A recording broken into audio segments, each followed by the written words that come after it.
Assalamualaikum warahmatullahi wabarakatuh.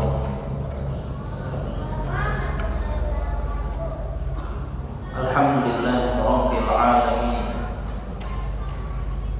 wa bihi nasta'in ala umuri dunya waddin wa ashhadu an la ilaha illallah wahdahu la syarika lah wa ashhadu anna Muhammadan abduhu wa rasuluh.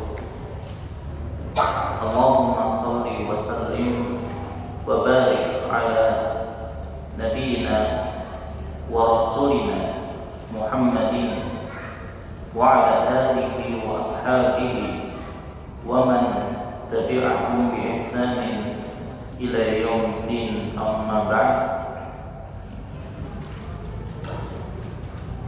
Fa ya ibadallah, kaum muslimin wal muslimat rahimani Allah wa iyyakum.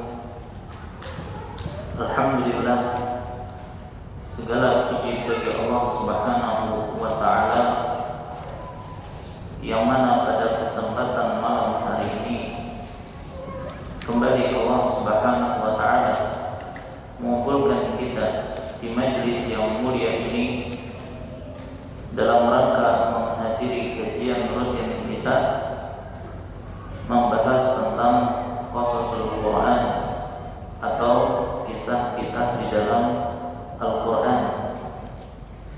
Kita memohon kepada Allah Subhanahu wa taala semoga Allah berkenan untuk melimpahkan kepada kita ilmu yang bermanfaat.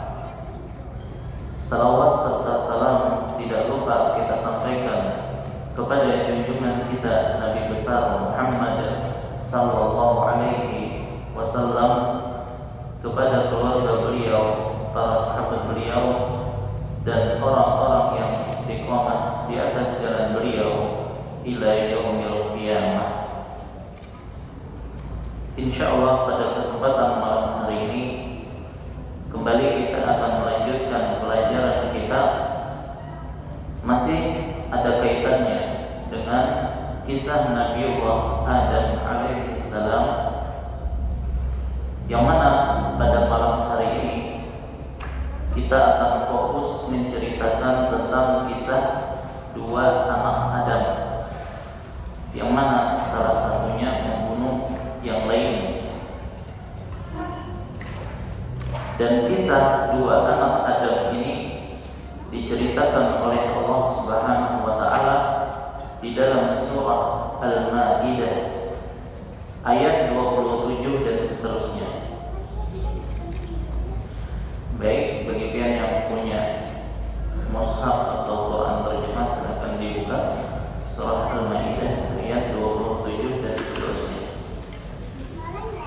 Allah Subhanahu wa taala berfirman, "Watlu 'alaihim naba'a ibnai Adam bil haqq id qarraba qurbanan fatuqbila min ahadihima wa lam yutaqabbal min al-akhar qala la aqtulanna qala innama yataqabbalu Allahu minal muttaqin." Dan ceritakanlah wahai Muhammad kepada mereka kisah kedua putra Adam yang disebutkan namanya adalah Habil dan Qabil. Menurut yang sebenarnya, ketika keduanya mempersembahkan kurban, maka kurban salah seorang dari mereka berdua, yaitu punyanya Habil, diterima, dan dari yang lain yaitu Qabil tidak diterima. Maka dia yaitu Qabil pun berkata, "Sungguh aku pasti akan membunuhmu." Dia Habil menjawab, "Sesungguhnya Allah hanya menerima kurban dari orang-orang yang bertakwa." Maka di sini Allah Subhanahu wa taala memulai firman-Nya dengan perintah kepada Nabi kita Muhammad sallallahu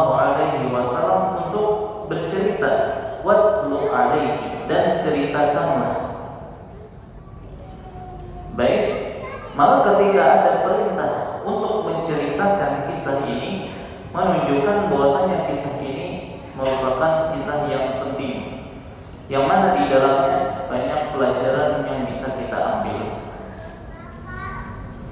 Alaihim, kepada mereka, Nabi disuruh menceritakan kisah ini kepada mereka. Nah, mereka ini siapa? Para ulama menjelaskan kepada mereka di sini adalah kepada orang-orang Yahudi. Yang mana orang-orang Yahudi adalah orang-orang yang hasad kepada Nabi kita Muhammad sallallahu alaihi wasallam. Disebabkan karena hasad mereka ini, mereka tidak mau beriman dengan Nabi. Jadi Allah menyuruh Nabi kita menceritakan kisah dua anak Adam ini karena ada kaitannya dengan hasad, ya, hasadnya salah satu anak Adam kepada yang lainnya, dan sifat ini juga dimiliki oleh orang-orang Yahudi.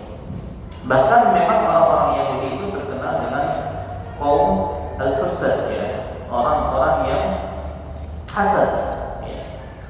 Bahkan hasadnya itu level tinggi dari kalangan orang-orang Yahudi. Nanti kita akan sebutkan di antara bukti. Maka seolah-olah ketika Allah memerintahkan Nabi kita Muhammad sallallahu alaihi wasallam menceritakan dua kisah anak Adam ini kepada orang-orang Yahudi, seolah-olah Nabi ingin mengatakan, wahai orang-orang Yahudi, kalian adalah kaum yang hasad.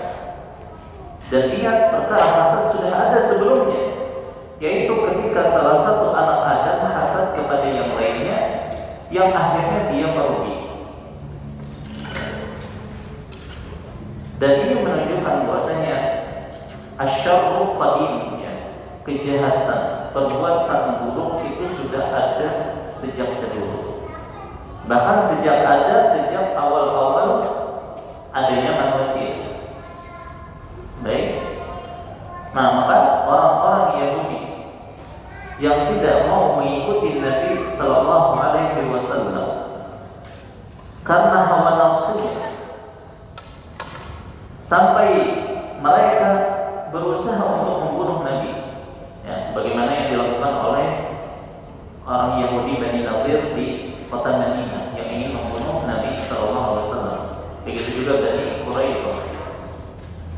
Bahkan juga Bani Israel dahulu, di antara hobi mereka adalah membunuh para nabi, wa qatlul anbiya, ya, dan mereka membunuh para nabi. Maka kejahatan itu sudah ada di zaman dahulu, ya, yaitu kejahatan anak Adam yang membunuh saudaranya.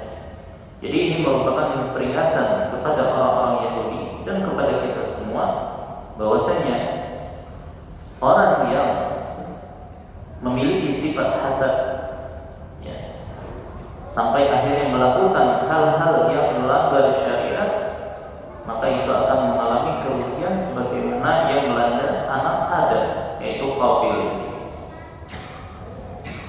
Baik. Nah, disebutkan di sini, ceritakanlah kepada mereka dua anak Adam. Siapakah dua anak Adam ini? Ya, yang mungkin kita tahu semuanya, yang dimaksud anak Adam yaitu Qabil dan Habil, anak langsung dari Nabi Adam.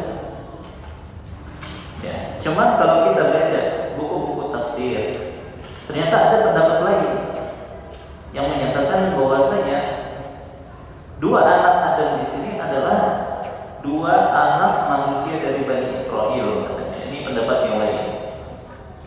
Jadi bukan langsung anak Adam, dan ini pendapat dinukil dari Hasan Al-Basri rahimahullah. Kenapa sampai ada pendapat seperti ini? Karena nanti, ya, ketika dua anak Adam ini memberikan persembahan kepada Allah, maka akan datang api, kan, dari langit yang akan membakar atau melahap sembahan yang diterima. Dan kata pendapat ini itu hanya terjadi di zamannya Bani Israel. Ya, hanya saja riwayat ini yang diriwayatkan dari Hasan Al-Basri masih perlu dipertanyakan kesahihannya, sebagaimana pernyataan Ibnu Katsir rahimahullah dalam tafsirnya. Cuman ada nukilan seperti itu. Ya. Tapi pendapat jumhur ulama, mayoritas ulama, yang bahkan ada yang mengatakan ijma' para ahli tafsir bahwa yang dimaksud dua anak Adam ini adalah dua anak langsung Nabi Adam alaihi salam. Ya, jadi anak Adam dan Hawa. Dan kebanyakan salaf menyebutkan nama kedua anak Adam tersebut adalah Qabil dan Habil. Ya, Qabil dan Habil. Mana dalil bahwasanya dua orang ini itu merupakan anak Adam langsung? Pertama dari kesepakatan ahli tafsir. Kemudian juga zahir ayat yang langsung menyandarkan kedua anak tersebut kepada Adam. Ya. Kalau ternyata bukan anak Adam langsung, maka bisa jadi tidak disadarkan kepada ayah mereka, tapi ternyata disadarkannya kepada Adam. Kemudian juga dalam cerita ini nanti kita sebutkan Qabil tidak tahu cara mengumpulkan Habil, ya, yang menunjukkan ini merupakan pembunuhan pertama yang terjadi. Belum ada yang meninggal sebelumnya, belum ada yang terbunuh sebelumnya, belum ada yang menguburkan sebelumnya. Jadi tidak tahu. Nah, ini menunjukkan benar-benar ini anaknya Adam langsung. Kalau maksudnya di zaman Bani Israel, maka yang namanya orang meninggal, bahkan pembunuhan, kematian itu sudah terjadi sebelumnya. Dan tentunya masalah menguburkan jenazah sudah diketahui oleh manusia. Maka ini dalil-dalil yang menunjukkan bahwasanya yang dimaksud dua anak Adam ini memang anak Adam langsung. Apalagi Nabi SAW bersabda, "La tuqtalu nafsun zulman illa kana 'ala ibni Adam al-awwal kiflun min damiha li'annahu kana awwala man sanna al-qatl." Tidak ada satu jiwa pun yang dibunuh secara zalim melainkan anak Adam yang pertama yaitu Qabil menanggung bagian dosanya. Ya, kenapa? Karena dialah orang yang pertama kali melakukan mencontohkan pembunuhan. Hadis riwayat Muslim. Makanya semuanya menunjukkan bahwasanya yang dimaksud dua anak Adam ini adalah dari langsung anak Adam. Kemudian Allah mengatakan bil haq, ya, menurut cerita yang sebenarnya. Artinya kejadian ini benar-benar terjadi, bukan karangan, bukan dongeng. Dan begitulah hakikat dari kisah-kisah yang terdapat dalam Al-Quran. Itu kejadian nyata, bukan fiktif, bukan dongeng.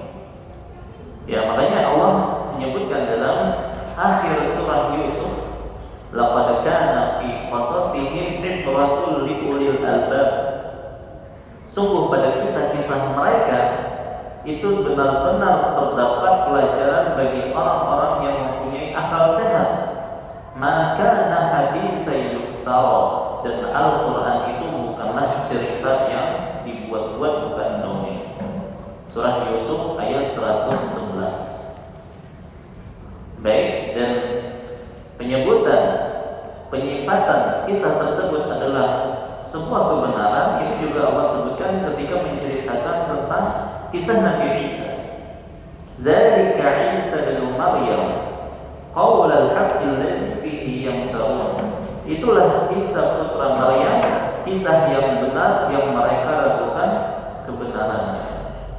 Baik, ini disebutkan dalam surah Maryam ayat 34 setelah Allah menyebutkan kisah Maryam sampai akhirnya Nabi Isa yang langsung berbicara, padahal waktu itu beliau masih bayi, ya.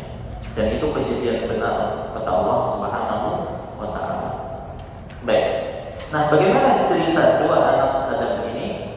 In qarraba qurbanan, ketika keduanya mempersembahkan kurban, sesembahan untuk Allah Subhanahu wa Ta'ala. Sudah kita sebutkan pada pertemuan sebelumnya, ketika Adam dan Hawa diturunkan ke dunia, ya, setelah mereka memakan buah larangan, mereka pun dihukum diturunkan ke dunia. Maka mereka pun punya anak, ya.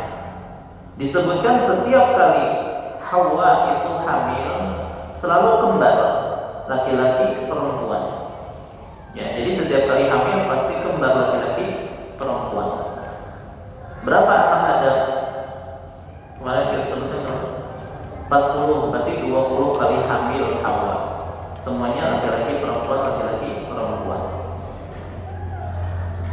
Dan untuk meneruskan keturunan, ya, mau tidak mau kan menikahi sesama saudara, ya. Dan syariat dahulu proses pernikahan adalah laki-laki boleh menikahi, ya, perempuan mana saja dari saudaranya itu selama bukan saudari kembar dia, ya. Pokoknya laki-laki menikahi wanita mana saja dari saudari-saudarinya selain saudari kembarnya.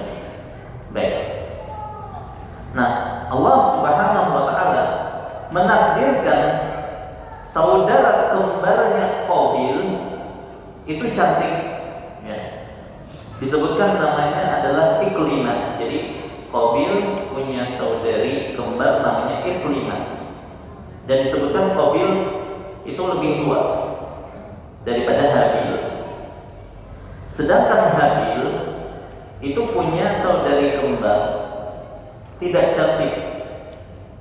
Disebut namanya adalah Labuda. Ya, jadi Qabil saudarinya Iklimah, Habil saudarinya Labuda. Dan sebagaimana aturan tadi, tidak boleh seorang laki-laki menikahi saudari kembarnya. Maka dalam hal ini Adam pun ingin menikahkan Qabil dengan Labuda, Habil dengan Iklimah, ya, tukeran. Baik. Maka karena Qabil melihat, ya, saudari dia lebih cantik daripada saudarinya Habil, ya, maka dia tidak terima. Dia pengen menikahi saudari kembarnya sendiri karena lebih cantik. Jadi tadi disebutkan Qabil itu lebih tua daripada Habil, dan dia mengatakan kepada Habil, saya ini lebih tua dari kamu, jadi harusnya engkau nurut dengan saya yang harus nikahi adalah Iklimah. Dan perempuan cantik itu adalah saudari saya, jadi saya lebih berhak untuk menikahinya. Ini menurut siapa? Qabil. Ya, maka terjadilah keributan, pertikaian. Akhirnya untuk menyelesaikan pertikaian tersebut, ayah mereka Adam menyuruh agar Qabil dan Habil memberikan persembahan untuk Allah Subhanahu wa taala. Nah, disebutkan bahwasanya Qabil itu adalah seorang petani gandum, ya. Jadi dia seorang petani yang memang kerjanya bertanam, ya. Di antaranya adalah gandum. Sementara Habil disebutkan dia adalah peternak kambing, ya, peternak kambing. Baik.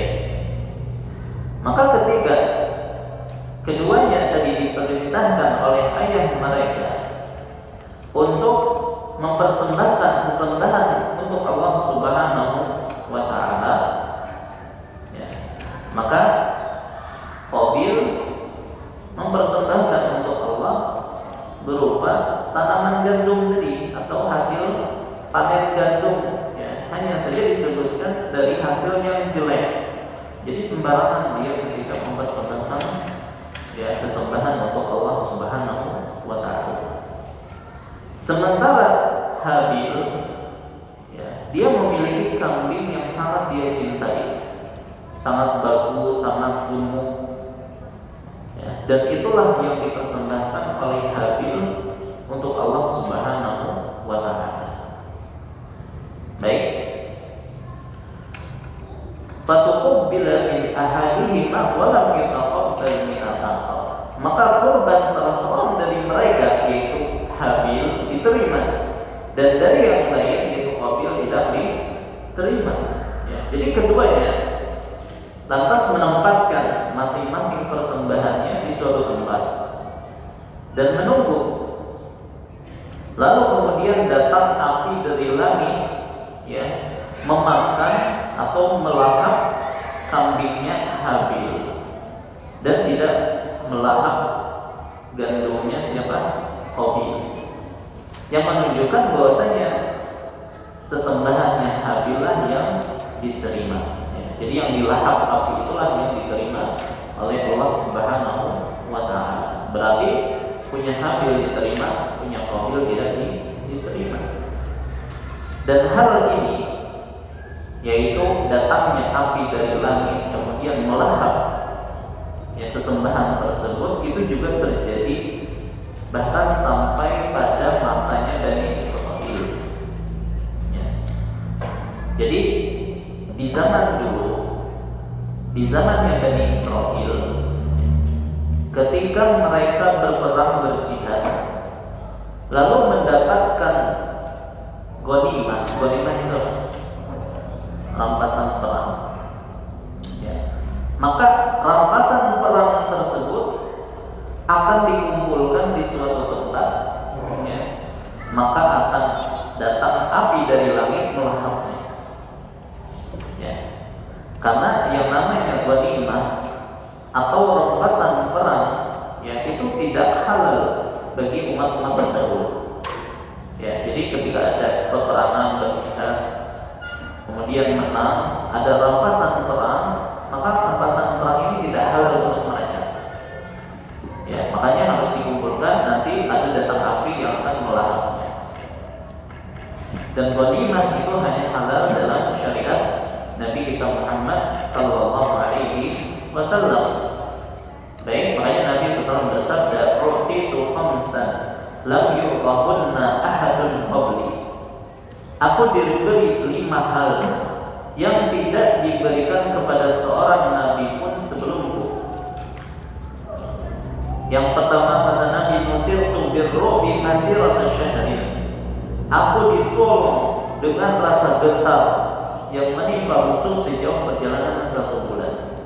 Jadi ketika Nabi SAW ingin memerangi suatu kaum, maka Allah Subhanahu wa taala sudah dari awal memberikan rasa gentar di hati musuh. Nah, itu keistimewaan Nabi kita Muhammad SAW. Bahkan mungkin beliau belum berangkat lagi, ya, musuh sudah dibikin gentar oleh Allah Subhanahu wa taala. Kemudian waju'ilat liyal ardu masjidan wa tahuran. Bumi dijadikan sebagai tempat sholat dan alat bersuci. Di zaman dulu kalau ingin beribadah di mana? Ya, di rumah-rumah ibadah. Kalau kita, ya, sholat itu bisa di mana aja. Ya, di masjid bisa. Kalau tidak ada masjid bisa di mana saja. Baik, nah ini adalah keistimewaan umat Nabi Muhammad SAW. Bahkan, ya, debu atau tanah itu bisa dijadikan alat untuk bersuci ketika tidak ada air, itu dengan cara bertayamum. Maka siapa saja dari umatku yang waktu sholat menjumpainya, maka hendaklah dia sholat. Makanya tidak ada alasan untuk meninggalkan sholat. Kalau kita bisa sholat di mana saja. Baik, kemudian yang ketiga, wa uhillat liyal maghanim, dan harta rampasan perang atau ghanimah itu dihalalkan bagiku, katanya. Walam tahilla li ahadin qabli, dan tidak dihalalkan bagi seorang pun sebelumku. Wa u'titu syafa'ah, dan aku diberi hak syafaat, ya, pada hari kiamat. Dan yang terakhir, wa kana an-nabiyyu sallallahu alaihi wa kana an-nabiyyu yub'atsu ila qaumihi khassatan wa bu'itsu ila an-nasi 'ammatan. Ya, nabi terdahulu itu hanya diutus kepada kaumnya secara khusus. Sedangkan aku diutus kepada seluruh manusia secara umum. Ya. Jadi di zaman dulu, ya, para nabi-nabi itu hanya diutus kepada kaum tertentu. Makanya Nabi Ibrahim dengan Nabi Lut kan sama tuh masanya. Ternyata kaumnya didakwahi itu berbeda. Baik. Makanya ketika Nabi Khidir dengan Nabi Musa, semua keduanya Nabi. Ya, ketika Nabi Khidir bertemu dengan Nabi Musa, ya, apakah kaum Musa ini dari Israel? Kata Nabi Musa, iya. Oh, berarti Nabi Musa hanya diutus kepada Bani Israel. Berbeda dengan Nabi kita Muhammad SAW yang diutus kepada seluruh manusia. Ya, dan itulah konsekuensi dari Nabi terakhir, harus diutus kepada seluruh manusia. Baik, intinya ya, di sini disebutkan harta rampasan perang itu halal bagi umat Nabi Muhammad SAW. Baik, maka di sini kita dapat faedah gitu ya. Bisa jadi ada dua orang yang melakukan ibadah yang sama. Tadi kan sama-sama ya. Qabil memberikan sesembahan, Habil juga memberikan sesembahan. Namun satunya diterima oleh Allah dan satunya ditolak oleh Allah, bisa jadi. Ya. Bisa jadi ada dua orang yang sholat di shaf yang sama, di masjid yang sama, sholatnya sama, di belakang imam yang sama, gerakannya pun mungkin secara bersamaan, tetapi pahalanya jauh berbeda. Ya, sejauh langit dan bumi. Bisa jadi. Maka ini tergantung pada bisa jadi niatnya, keikhlasannya, kekhusyuannya dan seterusnya. Jadi tidak mesti ketika dua orang melakukan ibadah yang sama itu nilainya selalu sama di sisi Allah Subhanahu wa taala, tidak mesti, belum tentu. Ya, jadi sama-sama sholat bisa jadi satunya diterima oleh Allah, satunya tidak. Bisa jadi dua orang sama-sama haji, yang satu diterima, yang satu tidak. Bisa jadi sama-sama berkorban, satu diterima, satu tidak. Ya, maka perlu kita cek kembali ketika kita beribadah, bagaimana niat kita, ketakwaan kita, kekhusyuan kita dalam menjalankan ibadah tersebut. Baik. Maka ketika Allah Subhanahu wa taala tidak menerima sesembahannya Qabil, ia pun hasad kepada saudaranya. Bahkan hasadnya tersebut mengantarkannya pada keinginan untuk membunuh saudaranya. Dia mengatakan, qala la aqtulanna, sungguh aku pasti akan membunuhmu. Ya, ini ancaman yang dilontarkan Qabil kepada Habil karena saking hasadnya. Dan inilah bahayanya hasad. Makanya dikatakan al-hasadu awwalu dzambin usya Allah bihi fis samai wa awwalu dzambin usya bihi fil ardh.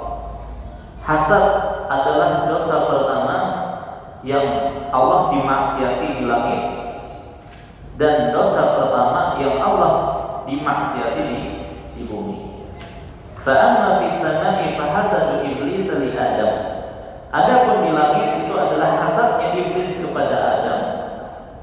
Wa amma fil ardi fa hasadu Qabil li Habil. Adapun hasad di bumi adalah hasadnya Qabil kepada Habil. Dan hasad ini juga yang membuat saudara-saudaranya Yusuf ya membuang saudaranya ke sumur ya. Bahkan ada di antara mereka yang mengusulkan bunuh saja Yusuf. Bayangkan, uqtulu Yusuf, bunuhlah Yusuf itu.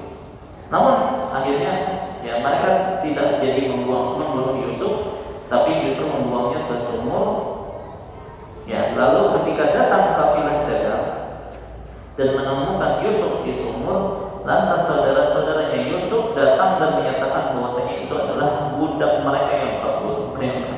Itu saudara mereka dikatakan budak mereka yang kabur. Dan akhirnya Nabi Yusuf pun dijual sebagai seorang budak dengan harga yang sangat murah. Ya, lihat betapa buruknya sifat hasad sehingga menyebabkan mereka tega berbuat demikian kepada saudara mereka sendiri. Padahal mereka itu putra dari seorang nabi. Ya. Tapi itu saking parahnya dampak dari hasad ini. Dan hasad inilah pula yang membuat orang-orang Yahudi tidak mau beriman dengan Nabi kita Muhammad sallallahu alaihi wasallam, padahal mereka yakin betul bahwa Nabi Muhammad adalah nabi terakhir yang selama ini mereka tunggu-tunggu, ya. Dan mereka sengaja bermukim tinggal di kota Madinah untuk menunggu nabi terakhir, ya, karena disebutkan dalam kitab mereka nabi terakhir itu akan hijrah di tempat yang banyak kurmanya, ya. Dan Madinah banyak kurmanya, makanya mereka sengaja bermukim di situ. Sehingga ada 3 kabilah besar di kota Madinah, ya, yaitu Bani Qainuqa, Bani Nadir, dan Bani Quraidah. Mereka sengaja tinggal di kota Madinah menunggu nabi terakhir tersebut. Tetapi ketika nabi tersebut datang berhijrah ke kota Madinah dan tahu bahwasanya nabi tersebut bukan dari Bani Israel, ya, tapi dari orang Arab, maka mereka pun hasad dan tidak mau beriman, ya. Makanya cerita yang masyhur, istri Nabi SAW dari kalangan Yahudi itu siapa? Sofia. Ayahnya siapa? Bintu Huyai bin Akhtab, ya. Dan Sofia bercerita, qalat Sofia bintu Huyai bin Akhtab radhiyallahu anha, beliau berkata, aku adalah anak yang paling dicintai oleh ayahku dan juga oleh pamanku Abu Yasir bin Akhtab, ya. Jadi Al-Akhtab ini punya 2 anak, Huyai dan Abu Yasir. Berarti ayah dan pamannya Sofia. Jadi kata Sofia, aku adalah anak yang paling dicintai oleh ayahku dan juga oleh pamanku Abu Yasir. Aku tidak pernah bertemu mereka berdua bersama anak mereka yang lain, melainkan mereka akan menggendongku, mengambilku, dan tidak mempedulikan anak yang lain itu, ya. Tentunya Huyai itu punya anak yang lain, Abu Yasir juga punya anak. Tapi ketika datang Sofia, maka Sofia yang digendong, anak-anak yang lain tidak.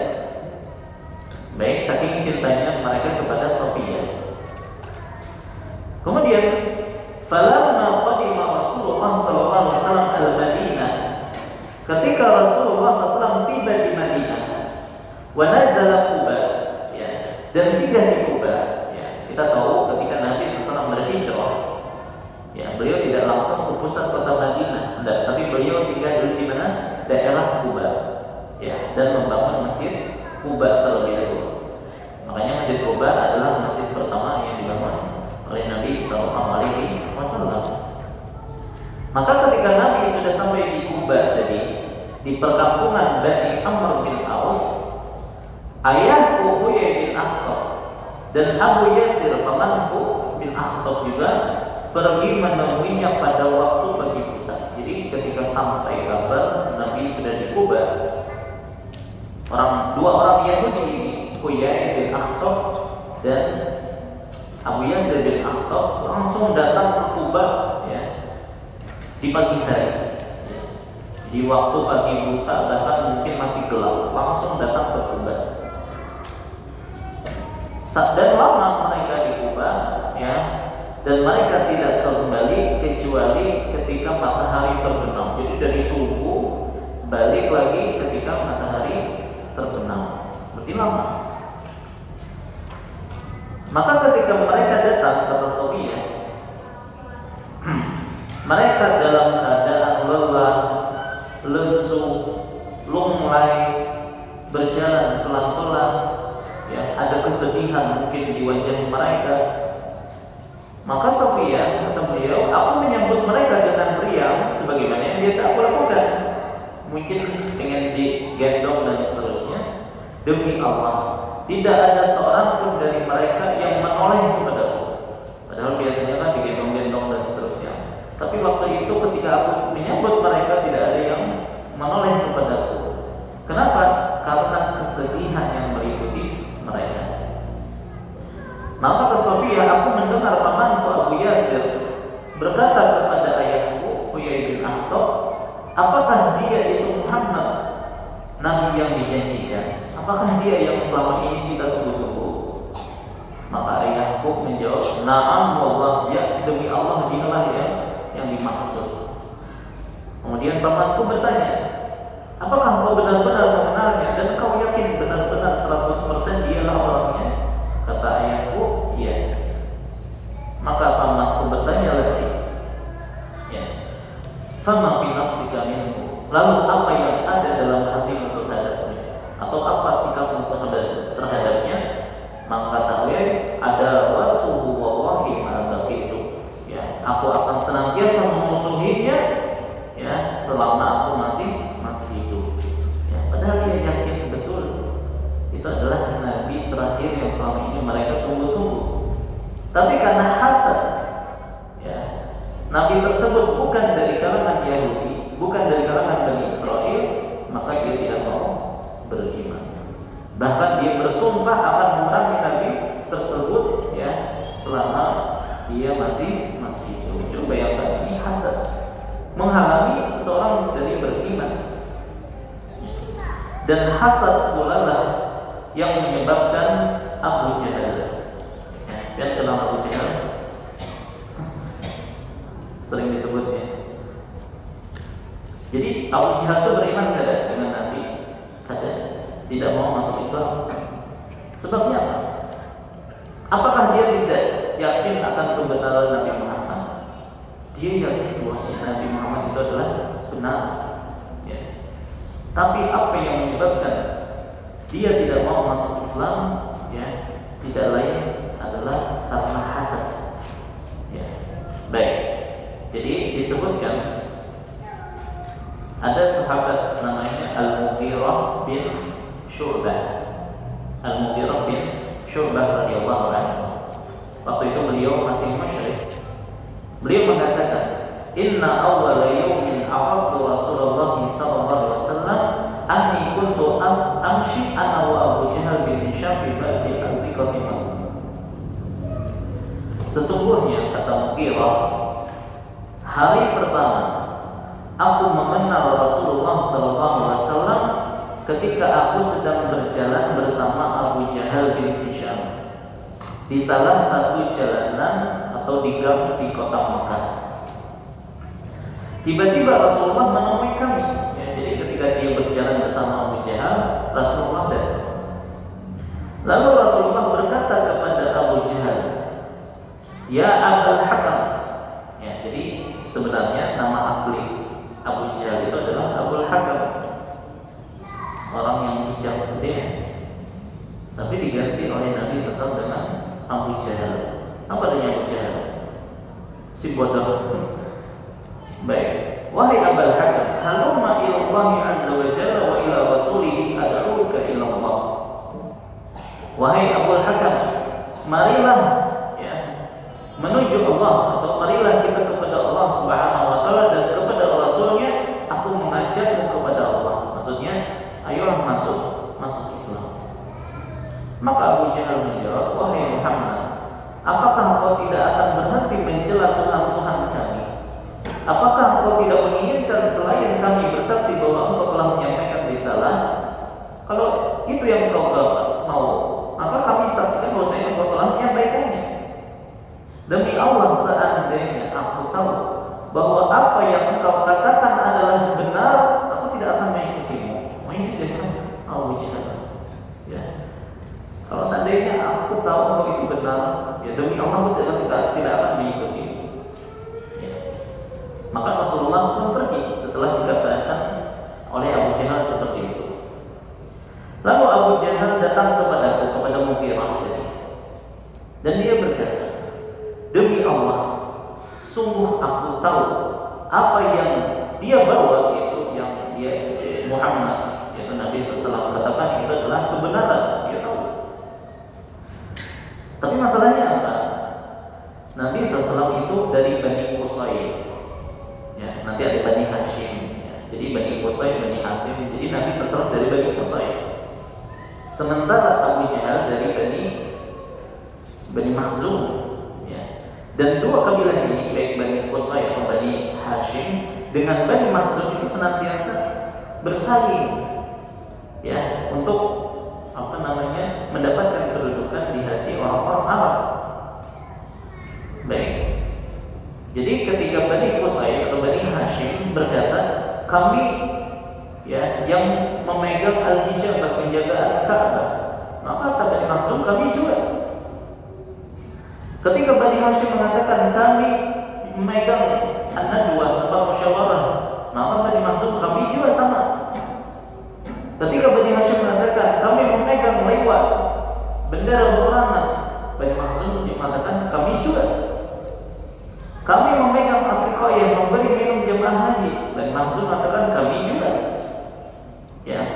Kemudian mereka memberi makan dan kami juga memberi makan. Artinya sama nih kedudukan dua kabilah ini. Namun tiba-tiba ketika sudah setara, tiba-tiba Bani Hashim mengatakan dari kami ada seorang nabi. Ya. Nah, bagaimana cara Bani Makhzum mendatangkan seorang nabi? Ya, nggak mungkin mereka mengatakan, oh kami juga punya nabi, namanya Abu Jahal. Nggak mungkin kan? Baik. Maka disebabkan dari itu, maka kami tidak akan pernah mau beriman dengannya. Ya, coba disebabkan karena tadi persaingan, hasad, akhirnya dia tidak mau beriman dengan Nabi Sallallahu Alaihi Wasallam. Baik, insyaallah kita lanjutkan lagi kisahnya setelah salat. Allahu ta'ala sallallahu ala nabiyina Muhammad wa alihi wasallam. Assalamualaikum warahmatullahi wabarakatuh. Assalamualaikum warahmatullahi wabarakatuh. Alhamdulillah wahdahu wassalatu wassalamu ala man la nabiyya ba'da nabiyina wa rasulina Muhammad bin Abdullah wa ala alihi wa ashabihi wa man wala, amma ba'd. Insyaallah kita lanjutkan kembali pembahasan kita. Maka tadi kita sebutkan bahwasanya ketika Allah Subhanahu wa taala menerima persembahannya Habil dan tidak menerima persembahannya Qabil, maka Qabil pun hasad kepada Habil, bahkan ada keinginan dari dia untuk membunuh Habil. Dan telah kita sebutkan inilah bahaya dari perbuatan hasad, yang mana dengan hasad, ya, saudara-saudaranya Yusuf tega membuang saudara mereka sendiri. Karena hasadlah orang-orang Yahudi tidak mau beriman dengan Nabi Muhammad Sallallahu Alaihi Wasallam, dan disebabkan karena hasad pula menyebabkan Abu Jahal itu tidak mau masuk Islam. Jadi perbuatan hasad itu sangat buruk. Maka orang yang mempunyai sifat hasad, maka dia telah berakhlak dengan akhlaknya iblis. Dia berakhlak dengan akhlaknya Yahudi. Dia telah berakhlak dengan akhlaknya siapa? Abu Jahal. Ini buruk-buruk semua ya. Dan hasad tidaklah menyebabkan kecuali kerusakan. Gara-gara hasad seseorang mudah membunuh orang lain. Gara-gara hasad akhirnya pekerjaan jadi ribut. Gara-gara hasad orang bisa melukai orang lain. Gara-gara hasad hubungan silaturahim pun menjadi terputus. Maka kalau hati sudah dimasuki oleh sifat hasad, ya, maka segera dilawan sifat tersebut semaksimal mungkin dan meminta kepada Allah, berdoa kepada Allah, semoga Allah senantiasa menghindarkan kita dari sifat yang buruk ini. Di antara doa yang disebutkan dalam Al-Quran, wa la taj'al fi qulubina ghillan lil ladzina amanu rabbana innaka ra'ufur rahim. Dan janganlah engkau jadikan dalam hati kami rasa dengki kepada orang-orang yang beriman. Wahai Tuhan kami, sesungguhnya Engkau Maha Penyantun lagi Maha Penyayang. Baik, kemudian ketika Habil tadi diancam dibunuh oleh saudaranya, dia mengatakan, innama yataqabbalallahu minal muttaqin. Sesungguhnya Allah hanya menerima dari orang-orang yang bertakwa. Ya, seakan-akan Habil ingin berkata, emangnya apa salahku, ya, sehingga engkau ingin membunuhku? Diterimanya korbanku itu karena ketakwaan. Ya, masa engkau ingin membunuhku gara-gara tersebut? Kalau kamu ingin diterima persembahanmu, maka bertakwalah kepada Allah. Kan gitu. Kemudian, ya, dalam ayat berikutnya, la in basata ilayya yadaka litaqtulani ma ana bibasitin yadiya ilayka liaqtulak inni akhafu Allah rabbal alamin. Sesungguhnya wahai Qabil, jika engkau menggerakkan tanganmu kepadaku untuk membunuhku, aku sekali-kali tidak akan menggerakkan tanganku kepadamu untuk membunuhmu. Aku tidak akan membalas. Ya, sesungguhnya aku takut kepada Allah, Tuhan seluruh alam. Padahal disebutkan oleh Ibnu Abbas radhiyallahu anhu bahwasanya Habil, walaupun dia lebih muda daripada Qabil, ya, tapi Habil ternyata lebih kuat daripada Qabil. Artinya kalau Habil mau melawan, maka dia bisa, bahkan bisa mengalahkan Qabil. Tetapi dia tidak mau melakukan itu. Kenapa? Inni akhafu Allah rabbal alamin. Sesungguhnya aku takut kepada Allah, ya, Tuhan seluruh alam. Dan khauf atau rasa takut kepada Allah Subhanahu wa taala adalah sarana paling besar menghalangi seseorang untuk bermaksiat kepada Allah. Baik. Kemudian ayat berikutnya 29. Inni uridu an tabu'a bi itsmi wa itsmik fatakuna min ashabin nar wa dzalika jazaa'u dhalimin. Sesungguhnya aku ingin agar engkau kembali dengan membawa dosaku dan dosamu sekaligus, sehingga engkau menjadi penghuni neraka, dan itulah balasan bagi orang yang zalim. Jadi maksudnya adalah kata Habil tadi, aku tidak mau membalas perbuatanmu yang ingin membunuhku. Ya, artinya ketika aku ingin membunuhku, maka aku tidak akan membalas ingin membunuhmu juga. Nabi SAW pernah bersabda, "Idza taqal muslimani bi sayfayhima." Ya, jika dua orang muslim bertemu dengan membawa pedang mereka, fal qatilu wal maqtulu fin nar, maka si pembunuh dan yang terbunuh itu berada di dalam neraka. Maka para sahabat pun bertanya, ya Rasulullah, al-qatilu fama balul maqtul? Wahai Rasulullah, kalau si pembunuh jelas kami paham kenapa dia di dalam neraka, lalu mengapa yang terbunuh juga masuk neraka? Maka Nabi SAW, innahu kana harisan ala qatli sahibihi. Ya, sesungguhnya dia yang terbunuh ini juga memiliki keinginan untuk membunuh temannya, cuma dia terbunuh lebih dahulu. Hadis dari Bukhari dan Muslim. Maka Habil tidak ingin mendapatkan dosa ketika ingin membalas Qabil dengan hal yang sama. Makanya sebagian ahli tafsir mengatakan, maksud dari firman Allah, sesungguhnya aku ingin agar engkau membawa dosaku, maksudnya adalah aku ingin engkau menanggung dosa membunuhku. Dan dosamu maksudnya adalah dosa-dosamu yang dahulu, ya. Sehingga engkau menjadi penghuni neraka, dan itulah balasan bagi orang yang zalim. Kalau kita baca sekilas ayat ini, ada kesan bahwasanya Habil ingin agar saudaranya Qabil itu masuk neraka, kan gitu ya. Padahal ketika kita baca tafsiran dari ayat ini, di antaranya yang disebutkan oleh Ibnu Abbas, beliau menjelaskan bahwasanya sebenarnya dalam ayat ini Habil Seolah-olah Habil berkata kepada kakaknya, "Wahai kakakku, kalau engkau membunuhku, ingat engkau akan menanggung dosa membunuhku, ya, sementara aku tidak berdosa karena aku tidak melawan. Ya, dan juga engkau akan menanggung dosa-dosamu yang telah lalu. Ya, jadi atau engkau akan mengumpulkan dua hal, dosa membunuhku dan dosa engkau yang lalu.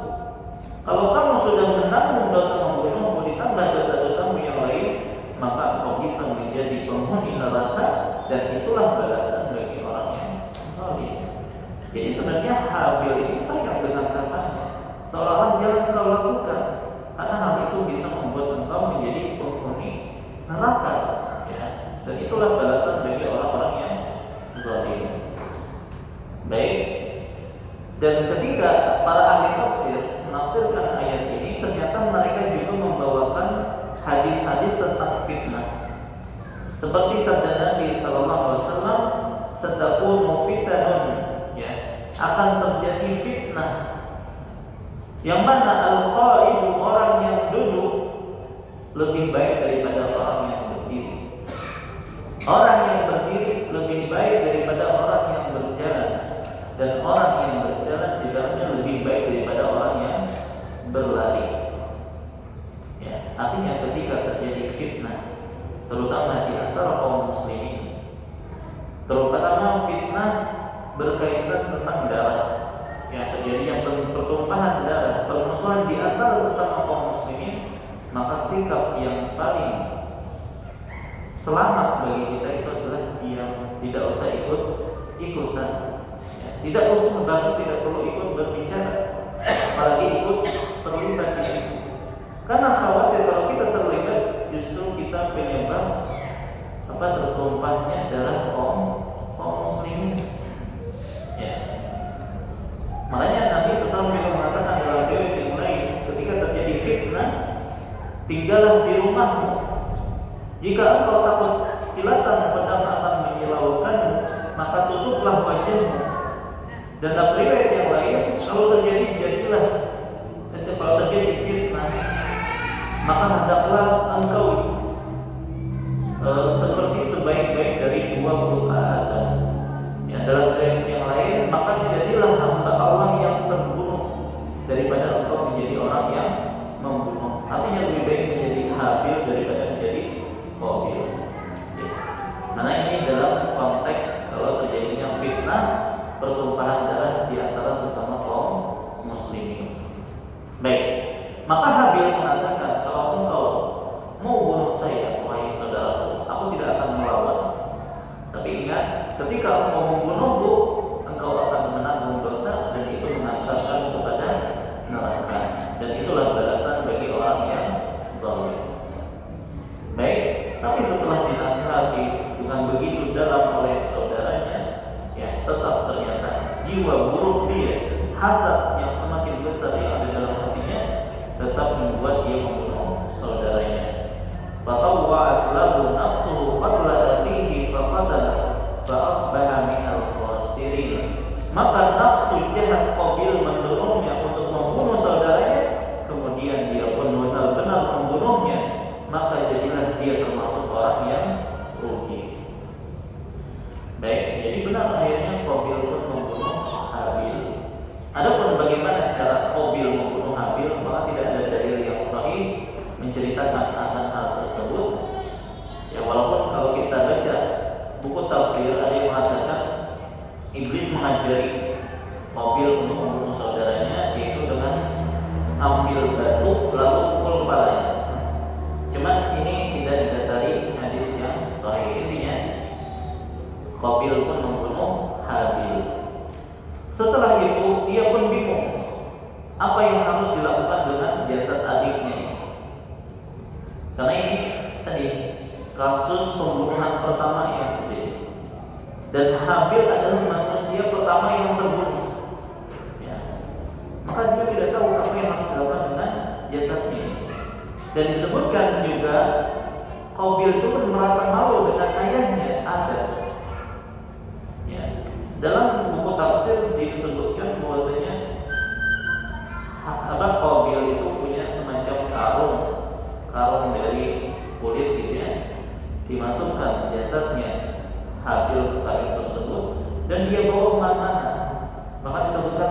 tahun dia bawa jasadnya tersebut, karena tidak tahu apa yang harus dilakukan dengan jasad tersebut. Cuman ini tidak ada di dalam riwayat yang sahih. Maka dalam kondisi seperti ini, ya, dalam ayat berikutnya Allah berfirman, فَبَعَثَ اللَّهُ غُرَابًا يَبْحَثُ فِي الْأَرْضِ لِيُرِيَهُ كَيْفَ يُوَارِي سَوْءَةَ أَخِيهِ. Kemudian Allah mengutus seekor burung gagak menggali di bumi untuk memperlihatkan kepadanya, yaitu kepada Qabil, bagaimana seharusnya dia menguburkan mayat saudaranya. Qala ya wailata a'jaztu an akuna mithla hadzal ghurab fa uwari sawata akhi fa asbaha minan nadimin. Dia berkata, oh celaka aku, mengapa aku tidak mampu berbuat seperti burung gagak ini sehingga aku dapat menguburkan mayat saudaraku ini. Maka jadilah dia termasuk orang-orang yang menyesal. Baik, di antara ahli tafsir ada yang mengatakan sebenarnya Allah mengutus dua gagak. Ya, mereka saling berkelahi dan akhirnya salah satunya berhasil membunuh gagak yang lain. Lalu yang membunuh ini pun akhirnya menggali lubang, ya, dan mendorong gagak yang mati ke lubang itu, lalu menguburnya dengan tanah. Ada yang mengatakan demikian. Ada juga yang mengatakan yang diutus oleh Allah itu cuma satu gagak, ya, dan ini secara zahir dari ayat. Kemudian Allah mengutus seorang atau seekor burung gagak, ya. Jadi ada yang mengatakan Allah cuma mengirim satu gagak, yang gagak ini membawa sesuatu, entah itu makanannya atau yang lainnya, yang mana dia pendam dalam tanah. Jadi tidak mayat atau jasad bangkai dari burung gagak yang lain, cuma makanan mungkin yang dia kuburkan. Dan dari situlah datang inspirasi Qabil untuk menguburkan jasad saudaranya. Ada yang mengatakan demikian. Baik, maka peristiwa tersebut merupakan titik awal dari kebiasaan memakamkan jenazah bagi umat manusia. Ya, itu mulai awalnya ada syariat menguburkan jenazah. Karena membiarkan jenazah manusia begitu saja dapat mengganggu manusia yang lainnya, ya, dan menodai kehormatan jenazah tersebut. Ya, oleh karena itu jenazah itu wajib untuk dimakamkan. Ya, karena kalau sudah lama-lama kan busuk dan itu mengganggu orang-orang. Baik. Dan Allah Subhanahu wa taala memuliakan para hamba-Nya melalui syariat pemakaman jenazah ini. Ya. Biar jenazah itu tidak dimakan binatang buas, dimakan burung-burung misalnya, atau dibiarkan membusuk begitu saja. Maka ini merupakan salah satu bentuk penghormatan kepada umat manusia. Dan memakamkan jenazah hukumnya adalah fardu kifayah. Ya. Bahkan kalaupun itu jenazahnya orang kafir, tetap wajib untuk dikuburkan. Artinya kalau ada orang kafir yang meninggal di antara kaum muslimin dan tidak ada yang menguburkannya, maka baik wajib bagi kaum muslimin untuk menguburkannya. Tentunya bukan di kuburan kaum muslimin. Makanya dalam perang Badar, ya, banyak orang-orang kafir yang tewas, di antaranya Abu Jahal, Utbah bin Rabi'ah, Syaibah bin Rabi'ah, ya, dan yang lainnya. Apa yang dilakukan oleh Nabi SAW dan para sahabat? Jasad-jasad mereka itu dilemparkan ke sumur yang ada di situ, ya, supaya tidak mengganggu tadi kan, bau yang muncul dari mereka dan seterusnya. Begitu juga ketika Abu Thalib meninggal dunia, ya, maka Nabi SAW pun memerintahkan anaknya itu Ali bin Abi Thalib untuk menguburkan ayahnya. Jadi Ali bin Abi Thalib datang kepada Nabi, ya Rasulullah, inna ammaka syekh dhalu qatna. Ya wahai Rasulullah, sesungguhnya pamanmu orang tua yang sesat telah mati. Padahal mengadakan itu abahnya. Ya, sesungguhnya ayahku mati itu tidak mau. Wahai Rasulullah, itu pamanmu orang tua yang sesat sudah mati. Maka kata Nabi SAW, idhab fawari membunuh ayahnya. Ya. Awalnya Ali tidak mau, tapi akhirnya ketika disuruh lagi oleh Nabi, dia pun akhirnya mengumpulkan jasad ayahnya. Baik, bahkan ketika seseorang misalnya meninggal di kapal laut, bagaimana cara menguburkannya? Sementara misalnya perjalanannya itu sangat jauh dan jasadnya sudah mulai berubah, sampai ke daratan mungkin sebulan lagi. Maka dalam kondisi seperti ini, oleh jenazah ini pertama tetap dimandikan, dikafani, disolatkan, dan boleh dilemparkan ke laut. Ya. Bahkan ada yang mengatakan dianjurkan diberi pemberat biar dia tenggelam ke dasar lautan. Maka di sini ada teka-teki ya, teka-teki fikih. Kalau kita tidak ada air, maka diganti dengan tanah, yaitu ketika tidak ada air maka kita bertayamum. Cuma ada kondisi yang mana air yang justru menggantikan tanah. Kan ada tanah menggantikan air, yaitu dalam kasus tayamum, dan ada air yang justru menggantikan tanah, yaitu ketika menguburkan jenazah. Harusnya dikuburkan di tanah. Kalau tidak ada tanahnya, ya udah dikuburkan di air. Itu kondisi tadi ketika seorang meninggal di lautan dan khawatir akan merusak jenazah kalau tidak segera dikuburkan. Baik, nah intinya ya, inilah ya kejahatan pertama, pembunuhan pertama yang dilakukan oleh salah satu anak Adam kepada saudaranya. Dan Nabi SAW tadi mengatakan, la tuqtalu nafsun zulman illa kana ala ibni Adam al-awwal kiflan min damiha li'annahu kana awwala man sanna al-qatl. Tidak ada satu jiwa pun yang dibunuh secara zalim melainkan anak Adam yang pertama, yaitu Qabil, menanggung bagian dari darahnya, karena dialah orang yang pertama kali melakukan atau mencontohkan pembunuh. Tadi disebutkan dalam ayat tadi, fa'asbaha minan nadimin, maka jadilah dia termasuk orang-orang yang menyesal. Cuma penyesalan di sini disebutkan oleh para ulama tidak menyebabkan dia bertaubat. Dia menyesal melakukan itu, tapi dia tidak bertaubat kepada Allah Subhanahu wa Ta'ala. Artinya kalau seandainya dia bertaubat, maka sudah selesai, Allah akan mengampuni dia. Tapi karena dia tidak bertaubat, ya maka akhirnya tadi perbuatan dia itu menjadikan dosa jariah bagi dia. Dan ini juga merupakan pelajaran bagi kita semua. Kalau kita pernah melakukan dosa-dosa jariah berupa memposting misalnya hal-hal yang diharamkan, gitu ya, maka hendaklah segera bertaubat kepada Allah Subhanahu wa Ta'ala. Jangan sampai kita mendapatkan nasib sebagaimana nasibnya siapa? Qabil, yaitu putranya Adam. Karena Nabi SAW mengatakan, barang siapa yang mencontohkan suatu perbuatan buruk dalam Islam, maka ia akan mendapatkan dosanya dan dosa orang yang mengamalkannya, ya, tanpa dikurangi sedikit dosa mereka.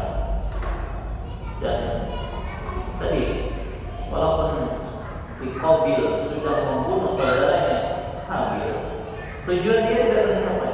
Apa sih sebenarnya tujuan dia dari membunuh Qabil?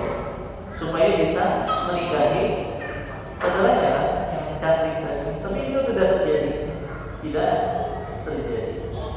Iblis ya hasad kepada Adam. Apa yang dia dapatkan? Neraka jahanam. Ya, dan dia tidak jadi mulia, lebih mulia daripada Adam, bahkan lebih terhina. Begitu juga orang-orang Yahudi hasad kepada Nabi SAW. Apa yang terjadi dengan mereka? Mereka terusir, ya, bahkan mereka ditaklukkan dalam perang Khaybar. Jadi hal ini tidak bermanfaat bagi dia. Baik. Nah inilah kurang lebih berkaitan tentang kisah tentang dua anak Adam, yaitu Qabil dan Habil. Baik, insyaallah pada pertemuan yang akan datang kita akan memasuki pembahasan tentang kisah Nabiullah Idris alaihi salam, dan kemudian mungkin berlanjut dengan kisah Nabi Nuh alaihi salam. Kenapa? Karena Nabi Idris itu ceritanya tidak banyak, bahkan penyebutan dalam Al-Quran pun sedikit. Tapi tetap kita ceritakan tentang kisah beliau, insyaallah. Baik, wallahu ta'ala sampai sini. Kalau ada ditanyakan, persilakan.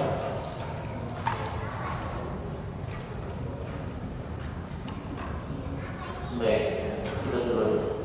Betul. Gimana tuh?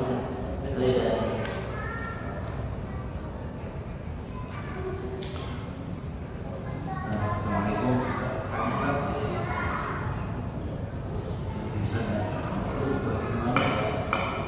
Bagaimana sikapnya Nabi Adam ketika tahu itu apa ya yang dilakukan Nabi Adam? Kedua pertanyaannya tentang juga Sofia itu kan beliau anaknya dari sana bisa menikah dengan Rasulullah. Assalamualaikum warahmatullahi wabarakatuh. Baik, pertama tentang bagaimana sikap Nabi Adam terkait dengan perbuatannya Qabil yang membunuh Habil. Orang pribadi tidak mendapati riwayat tentang masalah ini, ya, bagaimana sikap Nabi Adam kepada Qabil. Ya, apakah Qabil akhirnya dia pergi, ya, sama sekali tidak mau lagi bertemu dengan ayahnya, ya, karena beliau karena dia merasa malu, ya, kita sebutkan. Karena disebutkan tadi ada di antara ahli tafsir yang mengatakan dia terus membawa jasad saudara tadi sampai bertahun-tahun, artinya jauh, tidak mau lagi bertemu dengan ayahnya. Cuman tadi riwayat ini tidak ada yang sahih. Artinya secara riwayat tidak ada yang bisa dipertanggungjawabkan. Ya, jadi memang tidak ada riwayat bagaimana sikap Adam kepada Qabil. Wallah. Adapun berkaitan dengan Sofia, baik. Jadi gini ya, ayah dari Sofia itu adalah pimpinan Bani Nadir. Dia bernama Huyai bin Akhtab. Baik, dan orang ini Huyai bin Akhtab ini adalah orang provokatif umum. Dialah yang memprovokasi orang-orang Quraisy di kota Mekah. Kemudian dari kabilah Ghatafan, orang-orang musyrik juga, dan juga orang-orang Yahudi yang lain Bani Quraidah yang tinggal di Madinah, memprovokasi mereka untuk memerangi Nabi SAW. Dan akhirnya terkumpullah sekitar 10.000 pasukan yang melawan kaum muslimin dalam perang Ahzab atau perang Khandaq, ya, yang tahu perang Khandaq, yang mana Nabi SAW itu membuat parit, ya, karena menghadapi 10.000 pasukan gitu. Berdasarkan ide dari sahabat Salman Al-Farisi. Nah, terkumpulnya sampai 10.000 pasukan ini. Siapa yang memprovokasinya? Yaitu ayahnya Sofia, Huyai bin Akhtab. Baik. Nah, setelah perang Al-Ahzab terjadi dan orang-orang kafir Quraisy pun mengalami kekalahan, mereka pun pulang. Baik. Dan ternyata Bani Quraidah yang ada di kota Madinah, yang mereka berkhianat, ya, mereka mempersyaratkan kepada Huyai untuk tinggal bersama mereka apapun yang terjadi. Dan akhirnya Nabi SAW pun mengeksekusi semua Bani Quraidah, termasuk juga ayahnya Sofia. Jadi ayahnya Sofia itu dibunuh setelah perang Ahzab. Ya, dia tewas setelah perang Ahzab. Tentunya kabilah-kabilah Yahudi yang mereka diusir oleh Nabi SAW dari kota Madinah, mereka mengumpulnya semuanya di Khaybar. Akhirnya Nabi SAW pun ketika terjadi perjanjian Hudaybiyah dengan orang-orang musyrik Arab, orang-orang Quraisy, Nabi punya kesempatan untuk menyerang Khaybar. Baik, yang mana di situ ada Sofia. Sudah setelah Khaybar bisa ditaklukkan dan Sofia itu ditawan, kan? Baik. Dan awalnya Sofia itu sangat benci dengan Nabi SAW, sangat membenci. Bagaimana tidak, ayahnya Nabi bunuh, suaminya dia bunuh, saudaranya, kalau saudara atau pamannya juga dia bunuh oleh Nabi SAW. Bahkan sampai mengatakan tidak ada orang yang paling aku benci di muka bumi ini, ya, kecuali siapa? Rasulullah. Dia adalah orang yang paling aku benci. Tapi Nabi SAW memperlakukan Sofia dengan sangat baik, dengan sangat lembut, sampai akhirnya Nabi SAW adalah orang yang paling beliau cintai. Jadi wajar akhirnya Sofia pun menikah dengan Nabi Sallallahu Alaihi Wasallam. Ya. Dan ini banyak terjadi. Jadi banyak orang yang asalnya membenci Nabi SAW, akhirnya mencintai Nabi SAW karena akhlak beliau yang sangat mulia. Ya. Makanya ada budak beliau mungkin pernah menceritakan di sini, yaitu yang bernama Zaid bin Harithah, lebih memilih untuk bersama Nabi SAW walaupun hanya sebatas seorang budak daripada ikut orang tua aslinya dan menjadi merdeka. Beliau lebih memilih untuk bersama Nabi SAW. Kenapa? Karena akhlak yang luar biasa yang Nabi SAW berikan kepada budaknya tersebut, sampai dia sangat mencintai Nabi Sallallahu Alaihi Wasallam. Jadi bukan sesuatu yang aneh kalau ternyata asalnya pun yang begitu bisa dinikahi oleh Nabi SAW, yang tentunya setelah masuk Islam. Ya, setelah masuk Islam dinikahi oleh Nabi Sallallahu Alaihi Wasallam. Sebenarnya, kalau nggak salah tadi dijelaskan bahwa ketika dua anak Adam berselisih dan keduanya mengangkat senjata dan salah satunya meninggal, maka yang terbunuh akan masuk neraka dan yang membunuh juga masuk neraka. Saudara, apakah itu bermakna dengan apabila kita mengangkat senjata juga dalam rangka untuk mempertahankan diri, suatu misalkan kita diganggu atau kita dibegal, kita melawan dan kita meninggal, apakah itu termasuk kita juga masuk ke neraka? Dan apakah ada batasan-batasan yang mana kita boleh untuk melawan? Ustaz, mungkin seperti yang pernah saya dengar ketika keluarga kita diganggu, rumah kita dimasuki orang, apakah itu termasuk yang dibolehkan untuk kita melawan dan kita meninggal, termasuk sahih Ustaz atau tidak? Terima kasih Ustaz. Jadi maksud dari hadis tadi, idza taqa musliman bi sayfayhima fal qatilu wal maqtul finnar, apabila ada dua orang muslim yang mana mereka saling menyerang dengan kedua pedang mereka, maka yang terbunuh atau yang dibunuh itu masuk neraka. Itu maksudnya ketika mereka benar-benar bertikai, saling ingin membunuh temannya. Baik. Ya, jadi satu ingin membunuh yang lain, ya, maka kedua-duanya dinyatakan pada Nabi SAW masuk neraka. Kenapa? Karena sama-sama ingin membunuh sesama muslim di sini.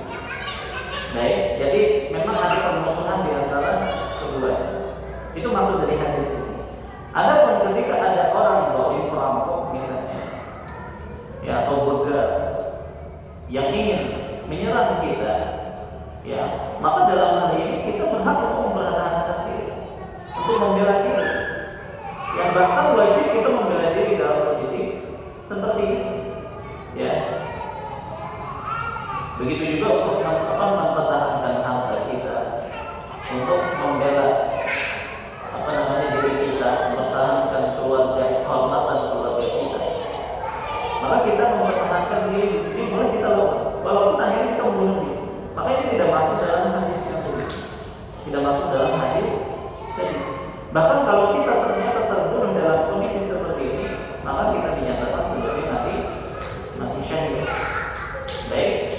Nah, ada pun tadi sikap dari Qabil atau Habil yang tadi tidak ingin melawan apa ini sebenarnya adalah bentuk nasihat yang ingin disampaikan kepada Habil kepada Qabil. Artinya, wahai Qabil, kalau engkau ingin membunuhku, ya, dan aku tidak melawan kalaupun engkau membunuh. Tapi ingat, kalau engkau berhasil membunuhku, maka engkau akan masuk neraka. Ini sebagai bentuk nasihat yang disampaikan oleh Habil kepada kakaknya yaitu Qabil. Jadi sebenarnya tidak ada tangan di sini. Ya, jadi kalau kita diserang oleh orang yang zalim seperti begal tadi, maka wajib bagi kita untuk membela diri kita, walaupun akhirnya kita terbunuh. Ya, kalau kita terbunuh, maka tadi maka kita dinyatakan sebagai syahid. Kalau kita yang membunuh, ya maka kita hanya membela diri kita. Ya, dan orang yang dibunuh itu kata Nabi dia masuk neraka. Kalau kita, ya kita hanya menjalankan kewajiban untuk membela diri kita. Allah. Baik. Ada lagi? Baik, kalau tidak ada, kita cukupkan sampai di sini. Insyaallah jumpa lagi pada pertemuan yang akan datang dengan kisah Nabiullah Idris dan juga Nuh alaihi salam. Allahu ta'ala sallallahu alaihi Muhammad wa alihi wasallam. Subhanakallahumma wa bihamdika asyhadu an la ilaha illa anta astaghfiruka wa atubu ilaik. Assalamualaikum warahmatullahi wabarakatuh.